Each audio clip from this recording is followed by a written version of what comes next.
B'investiment ta' 6 miljun euro beda l-proċess biex 55 ground tal-futbol f'Malta u 13 oħra f'Għawdex ikollhom wiċċ ġdid.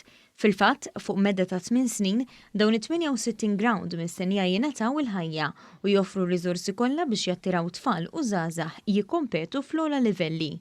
Sa nofs is-sena d-dieħla 3 grounds tal-futbol mistennija jkollhom wiċċ ta' terf sintetiku u ground ieħor se jsirlu wiċċ għall-ewwel darba.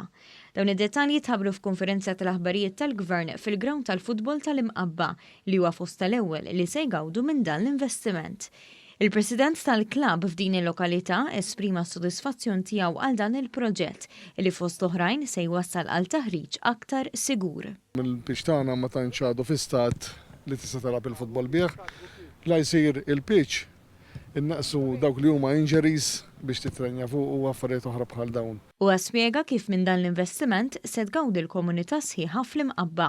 Aħna hawnhekk il-pitch tagħna kull għaqda li hawn fl-Imqabba nofrulhom xejn biex ikunu jistgħu jiġu jippratikaw l-isports, jiġifieri da ħasservi dal-proġett ħajservi għall-komunità kollha mqabbija li l-uneda tikber u nisperaw li bħalma ġejna aħna jkomplu ta' warajna wkoll. Il-ftehim għal dan l-investiment sar aktar kmieni din is-sena bejn l-Assoċjazzjoni Maltija tal-Futbol u s-Segretarjat Parlamentari għall-Isport, Rikreazzjoni u Organizzazzjonijiet Volontarji fih dan il-Ministeru għall-Inklużjoni u l-Kwalità tal-Ħajja.